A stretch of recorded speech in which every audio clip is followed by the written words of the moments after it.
ada pada kita, karena banyak orang berilmu tapi tidak terdidik. Di Indonesia ini ayah bunda banyak yang bergelar tapi tidak terdidik. Di Indonesia ini negeri yang paling banyak sekolah Islamnya, negeri yang paling banyak pesantrennya, negeri yang paling banyak pengajiannya, tapi negeri yang paling tinggi tingkat pornografinya. Dan salah satunya tingkat korupsinya. Kenapa? Karena kita tidak mengenalkan kepada anak-anak kita siapa pemiliknya. Dan tidak semua orang tua punya value, tidak semua orang tua punya nilai yang baik dalam mendidik anak-anaknya. Ada orang tua yang mendidik anak-anaknya berdasarkan investasi ekonomi. Nanti udah sekolahkan sampai S28. Tapi setelah itu sekolah. Ada orang tua kayak begini, ciri-cirinya orang tua yang seperti ini. Kita kan nggak boleh menunjuk orang lain ya, tapi kita mengevaluasi diri. Value apa yang kita miliki sebagai orang tua? Apakah investasi ekonomi? Cirinya seperti apa? Kalau kita dapat surat cinta dari sekolah, atau mungkin nilai-nilainya kurang baik, itu tanduk sama taringnya keluar itu. Ngomongnya tangannya dipegang. Ada lagi orang tua yang mendidik anak-anaknya berdasarkan pengalaman buruk. Pokoknya mesti masuk kedokteran. Emangnya kenapa ayah? Kalau dulu ayah nggak lulus. Padahal anaknya nggak mau jadi dokter.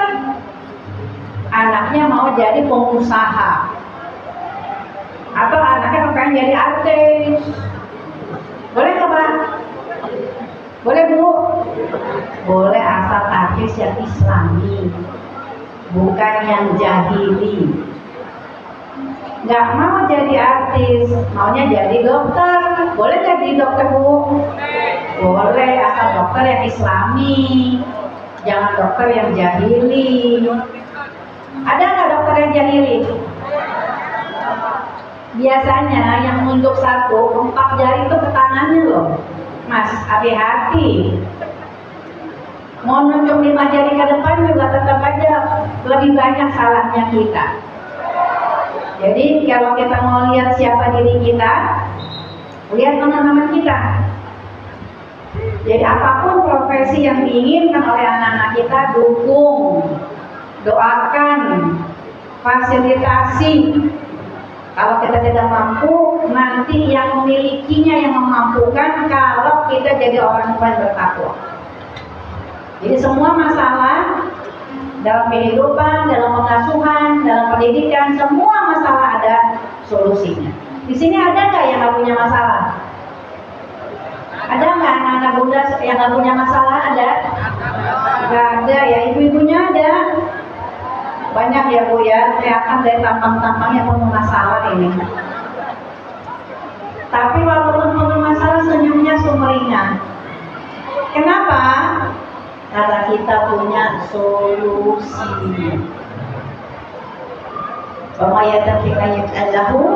Makhraja. Orang yang bertakwa itu awal siapkan jalan keluarnya, makhrajnya, way out-nya tuh sudah Allah siapkan untuk orang-orang yang bertakwa. Itu sebabnya kita nggak boleh jadi manusia biasa. Saya kan laki-laki biasa, saya kan ibu-ibu biasa. Kalau kita laki-laki dan ibu-ibu biasa, kita nggak bakalan masuk surga. Karena hanya orang-orang yang bertakwa yang boleh masuk ke surganya Allah. Dan kalau kita lihat dari Undang-Undang pasal 1 ayat 1, tujuan dari pendidikan adalah kesadaran dan memampukan anak-anak kita, salah satunya pertama menjadi hamba-hamba yang bertakwa. Jadi manusia-manusia yang memiliki kesadaran spiritual. Karena takwa itu memegang peranan penting. Belum dulu komunikasi. Komunikasi juga bukan yang efektif, tapi komunikasi yang tepat. Jadi mari kita melihat kembali nilai apa yang kita miliki dalam mendidik anak-anak kita. Ada lagi orang tua mendidik anak-anaknya berdasarkan dinasti, mungkin kakek nenek moyangnya itu pengusaha, punya perusahaan besar, anaknya harus jadi pengusaha, padahal anaknya gak mau jadi pengusaha, maunya jadi guru. Saya punya 3 anak ayah bunda, 3-tiganya laki-laki semua yang sudah bekerja. Yang pertama sekarang bekerja di Boeing Company karena suka sekali dengan pesawat, ada yang di Swedia. Yang kedua lulus di Ritsumeikan di Jepang, sekarang sudah bekerja di Sumitomo, tapi dia pernah mengajukan diri untuk mengundurkan diri. Kenapa? Saya nggak suka kerja di sini, saya pengen jadi guru, pengen ngajar, nggak punya sekolah sebagus Muhammadiyah ini. Tapi kalau kita para orang tua itu punya value dan minta pertolongan Allah, maka kita dan seluruh keluarga kita Allah berikan jalan keluar. Itu bosnya orang Jepang ditanya, Ajo-san, kenapa mendadak mau mengundurkan diri? Karena saya nggak suka kerjaan ini. Emang Ajo-san mau jadi apa? Saya mau jadi guru. Akhirnya load pekerjaannya dikurangi dan dia bisa mengajar online. Jadi ada jalan keluarnya. Mungkin upahnya tidak sebanyak gajinya, tapi membuat dia menjadi manusia yang bermanfaat. Karena sebaik-baik manusia adalah yang paling bermanfaat. Jadi nilai yang harus kita miliki dalam mendidik anak-anak kita dan juga mengajar anak didik kita, value-nya itu harus mardatin, mencari keridhaan Allah. Nah, anak-anak kita ini harus kenal penciptanya. Tak kenal maka ta'aruf, kenalan siapa yang memiliki kita. Kita ini bukan milik orang tua kita. Yang memiliki kita itu namanya Allah, yang punya aturan-aturan, kewajiban-kewajiban dan larangan-larangan yang manfaatnya, benefitnya itu buat kita pelakunya. Tidak ada satupun perintah dan larangan itu manfaatnya buat Allah, enggak ada. Kalau kita muhasabah, kita ekonomi, semua perintah Allah itu segala sesuatu yang menyenangkan, yang menguntungkan, yang menyelamatkan. Kenapa nggak boleh gosip, nggak boleh gibah? Karena nanti banyak manusia itu datang menghadap Allah dengan pahala tahajud, pahala haji, pahala umroh, pahala sholat. Allah ambil semua pahalanya, Allah berikan kepada orang yang dia gosipin, yang dia gibahin. Jadi kalau gosip itu ngomongnya mungkin ada fitnah, kalau gibah itu ngomong yang sebenarnya. Ini kan fakta, ini fakta, tapi itu aib saudara kita. Jadi nggak usah komen, like aja. Karena kalau komen benar jadi gibah, komen yang nggak benar jadi fitnah, dan dua-duanya dosanya besar. Jadi ayah bunda dan para guru-guru yang luar biasa, kita harus pahami bahwa anak-anak kita itu lahir dalam keadaan cerdas. Kullu mauludin yuladu ala fitrah. Fitrah artinya secara bahasa suci, itu bahasa Arabnya kudus. Fitrah dari kata fataro yang bermakna tabiat, potensi, kemampuan yang Allah berikan kepada setiap manusia dengan kadar dan jenis yang berbeda. Bermakna suci karena setiap bayi yang lahir itu tidak memiliki dosa, tidak memiliki kesalahan apa-apa. Jadi dia suci dari dosa, tapi memiliki fitrah, memiliki kemampuan, potensi yang tidak selalu sama dengan kita para orang tuanya. Dulu saya artis loh Bu. 3 anak saya, satu pun nggak ada yang mau jadi artis. Yang satu maunya jadi tukang insinyur, yang satu maunya mengajar, yang satu kuliahnya teknik kimia. Nggak ada yang jadi nyeni-nyeni gitu, nggak ada. Kenapa? Karena memang kecerdasan, bakat, minat, potensi itu Allah yang berikan. Jadi jangan buru-buru marah kalau anak kita matematikanya merah. Ya, marah kalau anak kita nggak kenal sama Tuhan.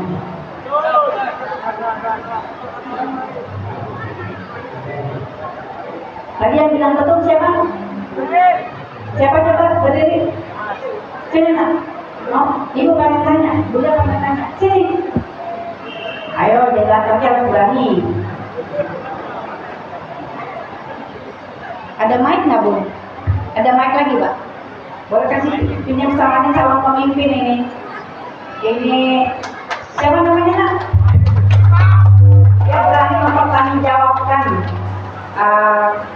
pernyataannya. Benar ya? Benar. Kamu kenal sama Tuhan kamu? Kenal. Siapa namanya? Allah Subhanahu wa taala. Oh iya. Oh, jadi selama ini yang memberikan kamu kesempatan sekolah di Muhammadiyah, yang memberikan kamu ayah, bunda, Allah ya. Semuanya dari Allah, dititipkan ke orang tua saya. Siapa namanya? Nail Ahmad. Dipanggilnya? Boy. Dipanggilnya Boy beneran. Mana orang tuanya ini Boy? Mana bundanya? Ada?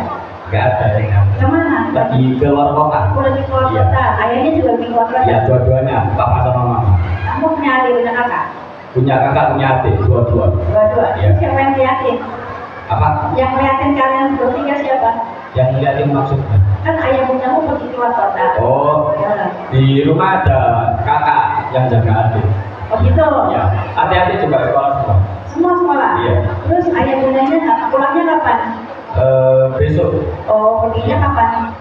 kemarin. Kemarin. Tapi nggak sering pergi-pergi kan? Enggak, cuma panggilan aja. Oh, panggilan. Iya. Kamu sayang nggak sama ayah bundamu? Sayang Banget. banget. Terus mau nggak mengecewakan mereka? Gak mau. Nggak mau. Gak mau. Nanti besarnya mau jadi apa? Pengen jadi orang yang sukses dunia dan akhirat. Oh nggak spesifik. Kurang spesifik. Suksesnya lewat jalan mana? Sukses itu banyak. Yang sukses secara negatif juga banyak. Enggak mau. Yang dari positif. Makanya spesifik. Suksesnya apa? Mau jadi apa? Mau jadi pengusaha. Pengusaha. Iya. Jadi sekarang nilai kamu yang paling bagus apa? Dalam mendukung cita-citamu. Gak apa. Kan kalau pengusaha itu harus bagus dalam hitung-hitungan. Punya ilmunya dikit-dikit lah. Pikir-pikir. Tapi Belum 100%. oh gitu. Ya. Tapi kamu berjuang kan? Ya alhamdulillah sampai sekarang. Pokoknya yang penting kamu jangan putus asa, terus jadi pengusaha. Tapi pengusaha yang Islami ya. Ya. Kalau bisa jangan ada riba ya. Iya, Bisa. Bisa. Takbir. Jadi kalau ayah bundanya nggak ada di rumah, mereka tetap harmonis. Kakaknya menungguin adik-adiknya, dan anak-anaknya nggak mau mengecewakan ayah bundanya. Iya. Kamu kalau kesini naik apa ke sekolah? Motor. Naik motor. Iya. Siapa yang beli motornya? Dikasih Dari? dari Oh dari om. Iya. Betul lewat om kamu ya. Tapi yang kasih siapa? Apa? Yang kasih motornya siapa sebenarnya? Yang ngasih Iya, lewat om kamu. Sebenarnya itu rezeki dari siapa? dari Allah. Nanti kamu mau kuliah di mana? Pengennya di kuliah di tes. ITS. Iya. Mau main-main. Gak mau. Dari ITS kan itu cita-citamu, niatmu. Tapi kalau Allah punya niat yang bagus gimana? Gak Kamu apa-apa. dari ITS. Apa? Misalnya kamu nanti ke Kairo gitu, mau nggak? Kalau memang itu jalan dari Allah, saya terima. Ya. Kalau kamu nggak pengen sekolah di negeri paling ujung dunia atau paling bawah dunia, kamu nggak mau melihat dunia. Saya agak ragu, saya takut nggak bisa jaga orang tua saya sendiri. Nggak bisa apa? Nggak bisa jaga orang tua saya sendiri. Nggak bisa jaga orang tua saya sendiri. Nggak bisa jaga. Ya takutnya kayak gitu kalau jauh-jauh. Oh nggak apa-apa kuliah jauh sampai negeri Cina. Nanti punya ilmunya pulang ke Indonesia, makmurkan negeri Indonesia tercinta ini. Kamu kuliah sampai negeri Cina kata Nabi SAW. Boleh, gak usah mikirin biayanya. Yang penting jadi orang bertakwa, ya toh Bu, ya Pak ya. Kalau bertakwa nanti kamu nggak nyusahin orang tuamu. Mau kuliah, mau SMA di mana yang terbaik, mau universitas di mana yang terbaik, gak usah mikir biayanya, mikir jadi hamba yang bertakwa. Ya. Ya. Ya. Jadi Bunda mau cerita sedikit, anak Bunda yang kuliahin sekolahnya itu Allah langsung. Karena itu ibu SMA-nya aja, SMA nih. Ini kan SMP ya. SMA yang internasional itu satu semester itu 100 juta. Mahal ya. Mahal ya. Yang bayar siapa? Orang tua. Orang tuanya kayak saya gini nggak punya 100 juta. Tapi ya, siapa yang bayar sekolahnya? Orang tua. Tapi titipan dari Allah. Yang biayai sekolah itu Allah. Oh iya, ya Allah. Maksudnya kamu tanamkan cita-citamu setinggi langit, nggak usah mikirin biayanya, tapi mikirin gimana jadi hamba yang bertakwa. Ya insya Allah. Bisa kita bicara kali makasih dan tepuk tangan buat Boy. Semoga tercapai cita-cita mereka. Amin. Berani ya? Biasanya orang kaya itu nggak berani maju. Ini calon pemimpin. Dia berani menyuarakan apa kata hatinya. Tadi saya pengen tanya, dia kenal sama Allah nggak kenal? Artinya apa ya Bunda? Banyak orang tua tuh suka menghalang-halangi cita-cita anak-anaknya dengan dalih nggak punya uang. Nggak punya uang. Kayak Bunda, saya, anak-anak saya itu yang kuliahin itu langsung auto dari SMA.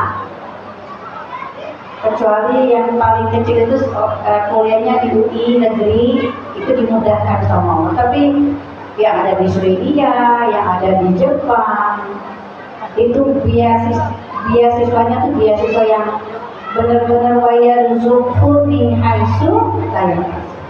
Itu sebabnya jadi guru, jadi orang tua itu harus jadi orang tua dan guru yang bertakwa. Kenapa? Karena anak-anak kita ini bukan pendengar yang baik. Ayah Bunda mau nasihat mereka 2 jam. Tapi kalau kita nggak punya contoh teladan akan sulit. Karena mereka itu peniru yang sangat ulung. Peniru yang sangat ulung. Lihat, tadi Boy bilang orang tuanya nggak ada, tapi dia nggak merasa sedih, nggak merasa kecewa karena orang tuanya itu orang tua yang hebat.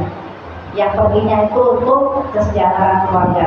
Itu sebabnya ya Bunda, kita harus punya nilai fadillah dan menjadi teladan dan punya hubungan yang baik, berkomunikasi yang tepat. Kalau komunikasi efektif itu kurang tepat. Kalau anak sekolah terlambat atau punya masalah Bapak Ibu guru, dihukum secara fisik itu efektif, tapi tidak tepat. Jadi al-yaksallazina taraku min khalfihim zuriyatan di'afana khafu alaihim. Hendaklah takut kita meninggalkan generasi-generasi yang lemah. Jadi Allah itu nggak nakut-nakutin, tapi Allah berfirman hendaklah takut kalau kita meninggalkan generasi-generasi yang lemah. Supaya nggak takut, apa kuncinya? Waliyataqullaha wa qulu qaulan sadida. 2 kunci ini. Maka sebagai pendidik, entah kita sebagai orang tua, entah kita sebagai guru, sebagai pimpinan, maka harus menjadi hamba yang bertakwa. Itu kuncinya dalam memberikan pendidikan anak-anak kepada kita, agar anak-anak kita itu punya akidah yang kokoh. Akidah yang kokoh. Jadi pertama, ya Bapak, silakan Bapak. Baik Bapak. Kalau kita punya satu fundamental yang kuat, yaitu takwa,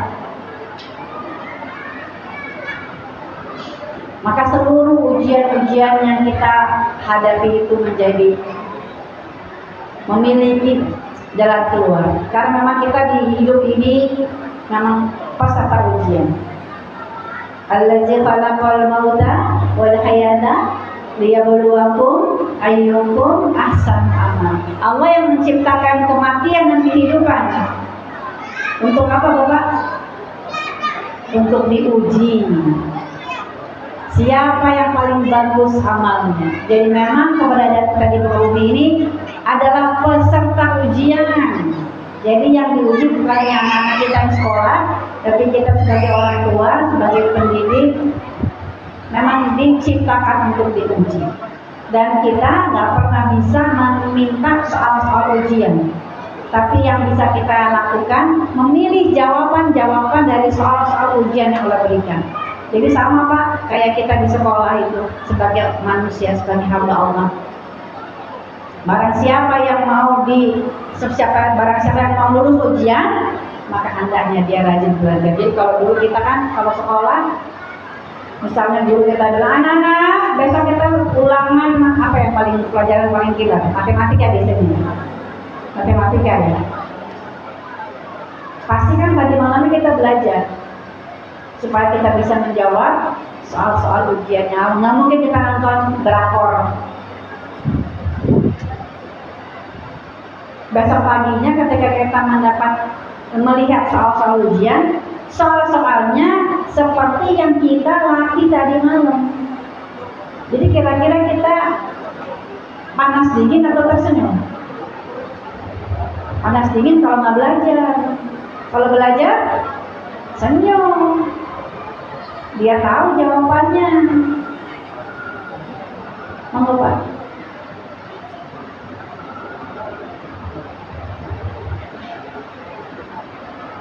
Dan ternyata ayah bunda, bapak ibu guru, hidup itu seperti kelas. Kita itu siap diuji. Itu sebabnya anak-anak bunda, ayah bunda, kita ini pertama kali diwajibkan sama Allah itu bukan sholat. Ada orang sholat, tapi kalau dia nggak belajar, tinggalnya di neraka wae. Bahwa itu dia musafir. Celaka orang yang sholat yang dia nggak mau belajar tentang sholatnya, dia nggak mengerti apa yang dia ucapkan, dia tidak peduli dengan fakir miskin anak yatim, dia menyantuni anak yatim kalau bulan Muharram doang. 11 bulan kemudian suruh puasa. Jadi ikro itu bukan hanya bacalah, ikro itu baca dan dapat ilmu. Kalau bacalah itu tadarus semuanya. Tapi kalau ikro kita baca terus kita apa? Kita pelajari, kita tadabburi. Kitabun anzalnahu ilaika mubarakun liyadabbaru ayatihi latadzakkaru ulul albab. Karena Quran yang penuh berkah diturunkan agar kita mau memikirkan, kita mau mengamalkan, kita menghayati, mentadabburi agar bisa kita amalkan, agar kita menjadi ulul albab, orang yang mendalam berpikirnya. Jadi kalau kita baca Al-Quran, baca terjemahannya. Tanya sama para guru kita, apa kandungan makna dari surat-surat yang kita baca. Namanya tadabbur. Supaya apa? Supaya sholat kita bisa mencegah perbuatan keji dan mungkar. Supaya sholat kita menjadi tiang-tiang kehidupan kita, tiang-tiang agama kita. Karena yang korupsi juga ada yang sholat nggak sih? Sholat. Pergi haji nggak? Haji. Tapi nggak punya ilmunya, nggak kenal pada pencipta, nggak kenal sama Rahman, nggak kenal sama Ar-Razzaq, nggak kenal sama Al-Ghani, makanya korupsi. Ada loh yang korupsi 1000 T, Pak, 1000 T.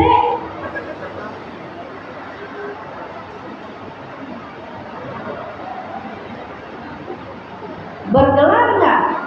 Bergelar, tapi tidak terdidik. Dan jangan-jangan dia nggak ngerti apa yang dia ucapkan.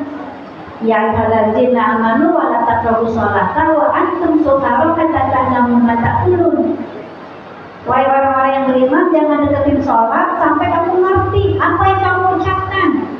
Walaupun asal nuzul turunnya ayat ini surat An-Nisa ayat 43 untuk pelarangan khamar, diharamkan minuman-minuman keras, dan para ulama menjelaskan orang yang sholat tapi dia nggak ngerti apa yang dia ucapkan, maka dia seperti orang mabuk.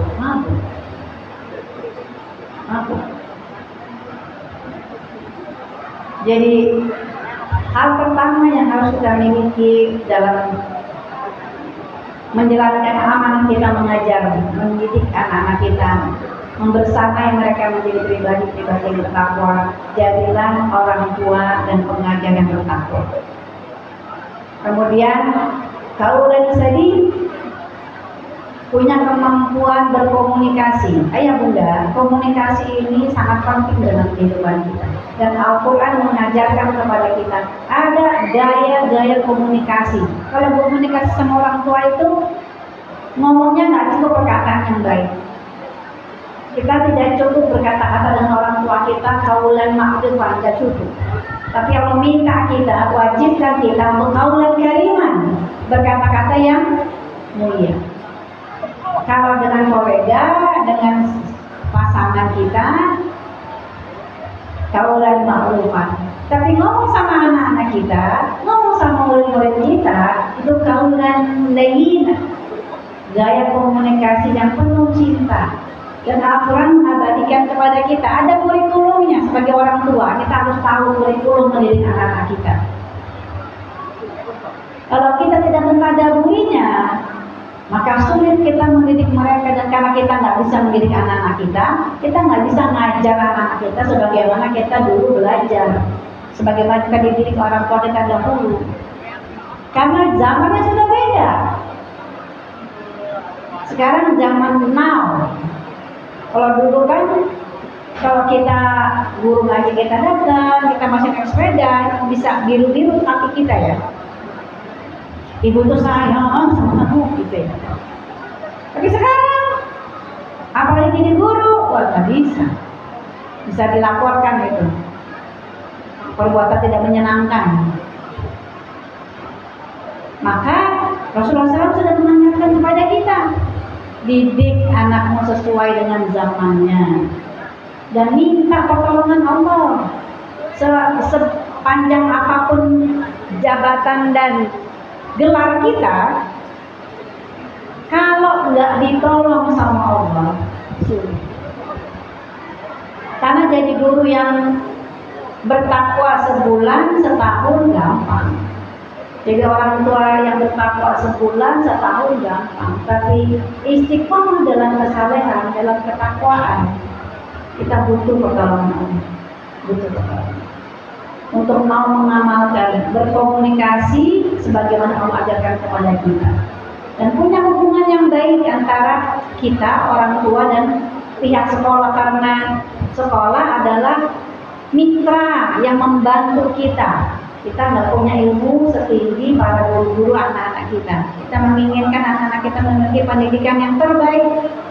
Maka kita cari sekolah yang terbaik, yang islami, yang bisa sejalan dengan apa yang kita berikan di rumah. Jadi ketika suatu saat anak saya itu sekolah Islam, di pekarangannya itu ada yang jemput, mungkin ayahnya atau driver itu merokok. Saya datang ke koordinator pendidikan. Saya keberatan. Saya mau sekolah anak saya itu bebas asap rokok. Kalau ada yang merokok, boleh di luar, boleh di seberang. Tapi jangan kasih contoh kepada anak-anak kita. Karena mereka itu peniru yang sangat tinggi. Walaupun sudah banyak para ulama, sebagian ulama mengharamkan, tapi belum ijma, maka kita sebagai orang tua cari lingkungan, cari sekolah yang islami, yang bisa dia lihat dan dia tiru.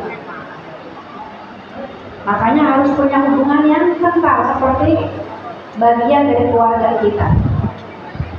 Hasilnya, ayah bunda, ketika anak saya itu tidak sehat, tapi punya acara untuk field trips gitu, itu anak saya bersikeras mau ikut.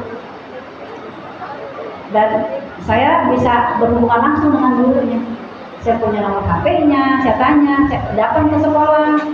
Saya bilang, Bu, ini anak Anda lagi kurang sehat, tapi dia pengen banget pergi. Apa kata Ibu Nur? Namanya Ibu Nur, biasanya ada Bu Nur ya? Bu Nur is the best. Apa kata Bu Nur? Begini deh bunda, supaya bunda nggak senewer. Bunda boleh telepon saya anytime, kapanpun, dan biarkan Anda ikut, kasih saya paracetamol atau obat yang dia lagi minum. Gitu ya Bunya? Iya. Akhirnya akan terjadi pulang-pulang sembuh. Kenapa? Karena ketika kita bahagia, imunitas kita itu meningkat. Itu hebatnya kalau kita mencari sekolah-sekolah yang sesuai dengan apa yang kita berikan dari rumah kita, dan punya hubungan yang baik, komunikasi yang baik.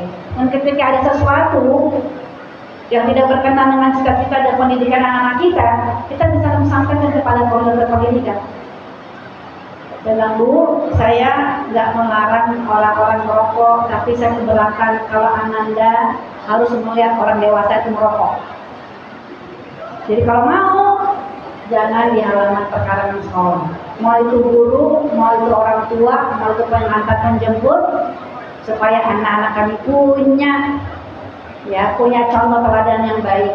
Dan kalau kita berikan ilmunya, alhamdulillah anak-anak saya nggak ada yang merokok, karena saya tahu anak-anak kami itu tahu apa yang menjadi negatif atau positif buat dirinya.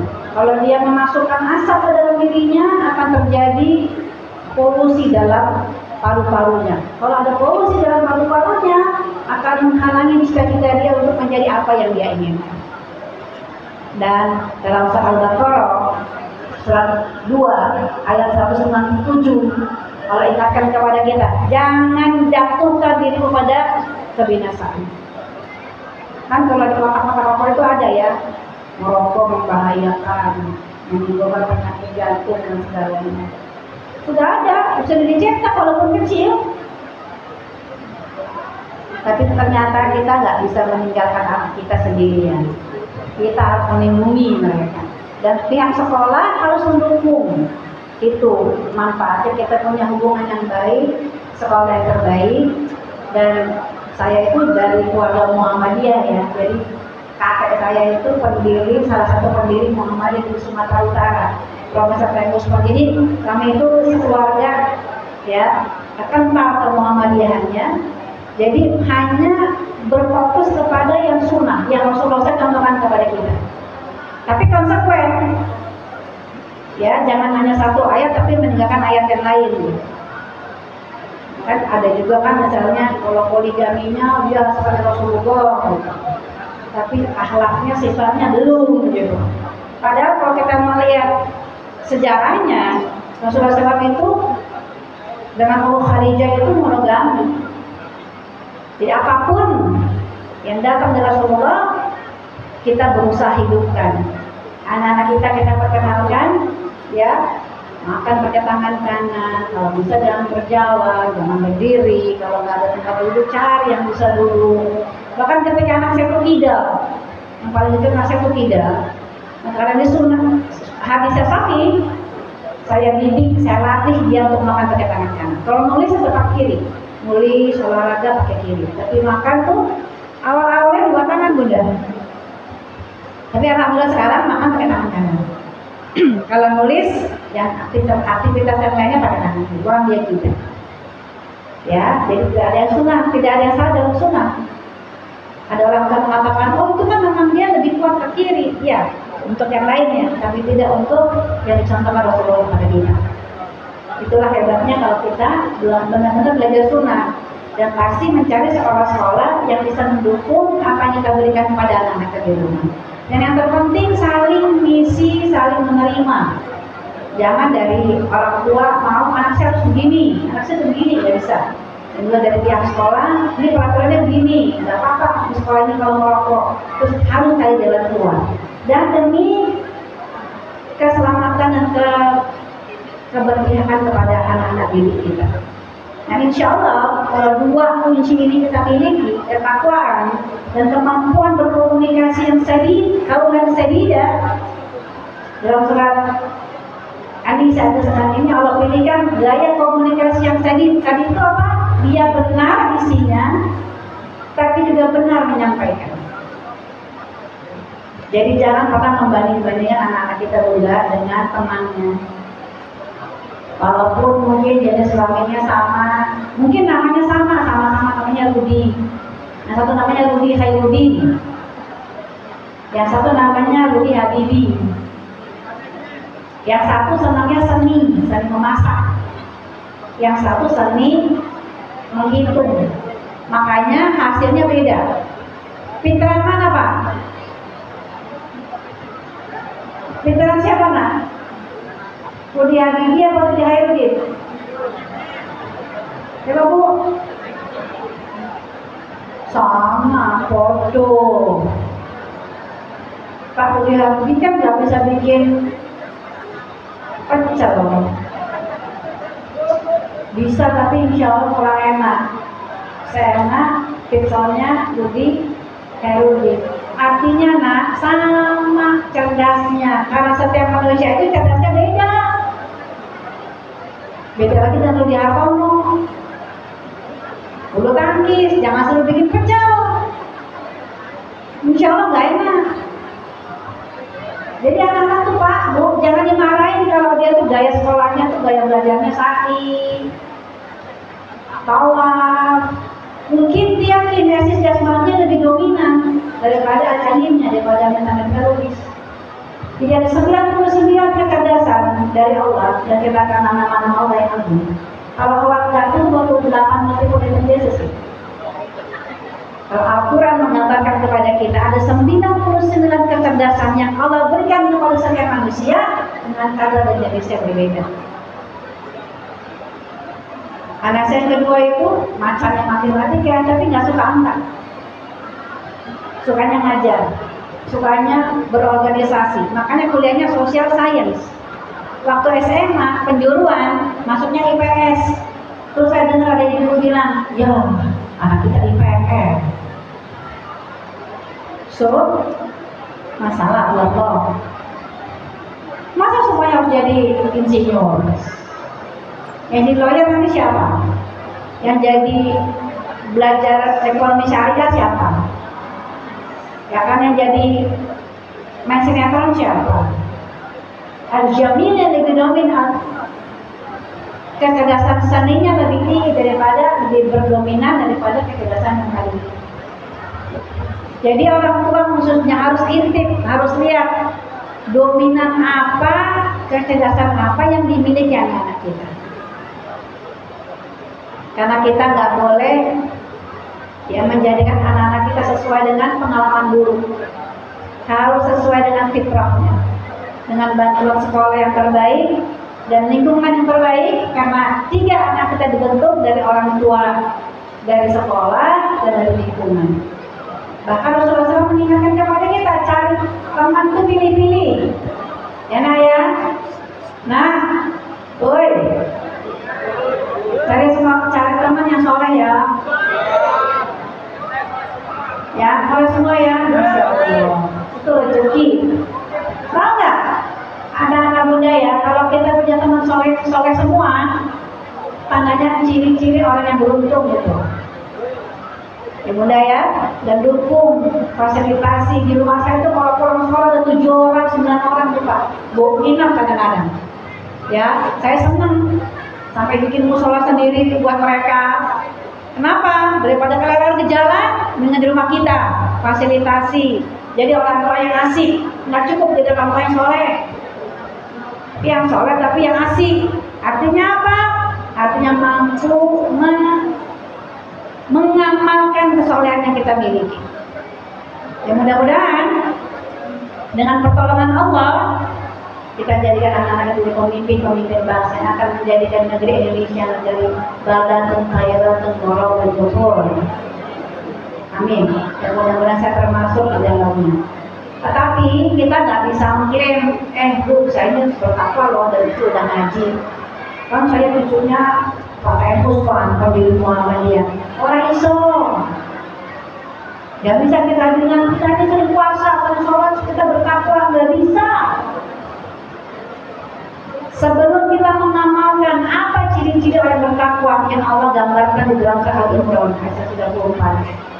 Allazina yunfiquna fis-sharat wad-dharra wal kadhimina al-ghaiz wal 'afina 'anil nas. Wallahu yuhibbul muhsinin. Ada nggak sifat ini dalam diri kita? Karena orang bertakwa itu cirinya dia gemar berinfak. Bukannya di waktu lapang, di waktu sempit dia tetap berinfak. Kata Asma binti Abu Bakar dan Umar, sedekah jangan tunggu punya uang. Ciri kedua dia menahan marah. La targhab wa la tarjana. Ini sulit ya. Tapi dengan pertolongan Allah Bisa. Kenapa? Man kana yu'minu billahi wal yawmil akhir falyaqul khairan aw liyasmut. Siapa yang sungguh-sungguh iman kepada Allah, bukan pura-pura beriman. Ada orang yang ngaku-ngaku beriman, tapi pura-pura beriman, tidak mau diatur hidupnya sama Allah. Yang diikuti hawa nafsunya. Lisannya aja mengucapkan Tuhan Allah, tapi nggak mau diatur sama Allah. Mengambil sebagian ayat, tapi menolak yang lain. Maka kalau dia ngomong yang baik nggak bisa, dia diam. Dan diam itu lebih berefek daripada ngomel. Terutama kita nih para ibu-ibu. Daripada ngomel bu, diam. Bergetar ke anak-anak kita. Kenapa sih bu? Ya Allah bu, maaf ya bu, maaf bu, nggak lagi deh bu, maaf ya maaf gitu. Yang ketiga memaafkan. Walaupun hati hancur, air mata bercucur, sakit hati kita, tapi mulut cuma mengatakan apa yang membuat Allah ridho. Maafin. Jangan tunggu ikhlas pak bu. Ikhlas itu dipaksakan. Sabar itu punya ilmu. Nggak bisa kita langsung sabar. Wa kaifa ala tasbiru madam tuhibbi kubro. Gimana mau sabar kita nggak punya ilmu? Bahkan Nabi besar, bahkan Nabi sebesar Nabi Musa alaihissalam, bukannya sekedar Rasul, tapi 5 manusia terbaik di dunia diberi ujian kesabaran Nabi Khidir. Wa kaifa ala tasbiru madam tuhibbi kubro. Gimana mau sabar kalau kita nggak punya ilmunya? Gimana mau taat kalau kita nggak kenal?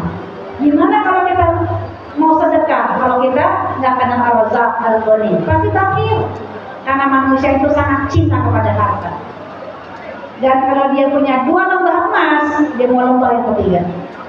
Tapi kalau kita kenal, kita punya ilmunya, kita bawa mati. Bisa nggak bu kalau dibawa mati?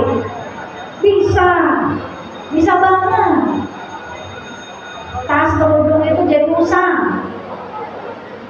Makanan akan habis, tapi amal itu yang jaga kita nanti. Maafkan. Jadi ikhlas, sabar, paksakan. Sama kayak kita dulu tahajud pertama kali kan kita paksakan, benar? Pasar weekend, minta bantuan mami. Jadi saya tuh berbahagia sekali acara Darul Quran untuk menjadi bagian dari kebaikan, kebermanfaat kita dan menunjukkan apakah kita itu sungguh-sungguh manusia bertakwa atau tidak. Ya, saya ingin mengajak menentuk hati ayah bunda untuk kembali memberikan infak terbaiknya buat Gaza. Karena Gaza sampai hari ini mereka tersiksa, mereka terjajah, mereka kelaparan. Infak-infak yang sudah kita berikan kepada mereka itu sudah mereka habis, sudah mereka gunakan, sudah mereka perlukan. Kalau kita lihat 1 kilo ayam di situ berapa harganya? 30.000 1 kilo, bukan 1 kilo, bukan 1 ekor. 1 kilo ayam berapa ibu? Di Gaza harganya 500.000 rupiah 1 kilo. Beras 1 liter 800.000. Ini air putih, air bersih bu. Segalonnya 5 juta. Jadi jangan heran Bapak Ibu melihat kemana infak kita, karena begitu banyak penderitaan dan begitu banyak yang kita berpihak kepada mereka. Karena Palestina adalah negara satu-satu yang sampai sekarang ini tidak bisa dijajah oleh negara manapun. Dan sampai sekarang belum ada berkibar bendera putih. Mudah bagi Allah memenangkan Palestina, tapi kemenangan itu diperbilirkan dan Allah jadikan inilah dan amal soleh kita. Mau nggak kita mengambil kemuliaan mereka? Jadi yang mau berikan infak terbaik buat Gaza. Kalau sekarang nggak punya, boleh dicicil, boleh diangsur. Dan ini bukan hutang. Misalnya Bapak Ibu punya cita-cita, saya pengen berkomitmen. Apa komitmen itu? Saya janji sama Allah, saya berinfak buat Gaza 5 juta. Tapi setahun, bukan sekarang. Kalau sekarang mungkin uangnya pada habis ya Bu. Iya ya, kasihan. Udah dipakai semua, bayar semua udah habis ya. Tapi Masya Allah, wa yarzuqhu min haitsu la yahtasib. Orang-orang bertakwa itu rezekinya dari arah yang tidak disangka-sangka. Jadi tidak selalu dengan berbentuk nominal, tapi keyakinan kita, kalau kita berpihakan kita kepada saudara-saudara kita yang terzalimi, ya, yang bisa mendatangkan pertolongan Allah kepada kita. Jadi saya ingin Bapak Ibu ya mendaftar. Jadi hari ini bukan berinfak tapi mendaftar. Nominalnya boleh berapa aja, boleh 1 juta, boleh 5 juta, boleh 10 juta, dan nominalnya nggak usah Bunda sebutkan. Nanti ada relawan di sini, Bunda tinggal daftar namanya, nanti Bunda dikasih nomor rekening yang bisa Bunda infakkan selapang Bunda. Kalau saya kadang-kadang saya jadikan sedekah subuh, misalnya sebulan 1 juta kita bisa tabung tuh. Sebulan 1 juta, jadi seminggu bisa 200, bisa 2,5, bisa 100. Jadi sebulan itu kita berikan, kita transfer selapang kita. Dan ini bukan hutang. Ini bukan hutang karena bukan jual beli. Artinya kalau besok kita wafat, nggak ada kewajiban ahli waris kita membayarkan. Tapi niat sudah tercatat. Sama kayak kita mengangsur pergi haji. Ya kita bayar. Kalau kita nggak sampai tanah suci itu nggak jadi dosa. Ya, tapi niat sudah tercatat. Artinya kita berazam, kita berkomitmen, ya Rob, saya akan berikan Gaza 5 juta setahun dan nggak ada ikatan apa-apa, nggak ada kewajiban apa-apa. Kalau bulan depan Bunda punya hajat boleh di skip, nggak akan datang dia kolektor minta infak kita, nggak ada. Di selapang kita. Kalau saya tiba-tiba terima arisan, saya langsung infakkan itu. Kenapa? Mungkin bulan depan saya tidak berlapangan. Jadi caranya dalam keadaan lapang, dalam keadaan sempit, kita harus yakin Allah akan balas apa yang kita berikan. Kalau kita menolong yang di bumi, pasti Allah menolong kita. Ya, dari bulan depan ini ada pengiriman lagi untuk bantuan Gaza. Jadi gunakan kesempatannya sebaik-baiknya, ya. Dan hari ini Bunda nggak perlu berinfak, Ayah nggak perlu berinfak, hanya mendaftar. Dan berharap ada Bunda atau Ayah yang mau maju ke depan. Bukan buat ria, sebagaimana ketika perang Tabuk itu kan jauh dari Madinah dan kekuatannya itu jomplang. Ketika Rasulullah SAW itu berhadapan dengan tentara-tentara Romawi di sana. Maka Abu Bakar As-Siddiq, Umar bin Khattab, Abdurrahman bin Auf itu datang ke hadapan manusia dengan berkarung-karung emas. Sampai-sampai Rasul bertanya, apa yang kamu tinggalkan untuk anak dan istrimu? Kata mereka, Allah dan Rasul yang cukup bagi mereka. Itulah orang-orang yang yakin. Jadi saya nggak minta seluruh harta Bunda, nggak minta setengah dari harta Bunda, Ayah, tapi berikan infak terbaik kita, bisa kita cicil selama setahun.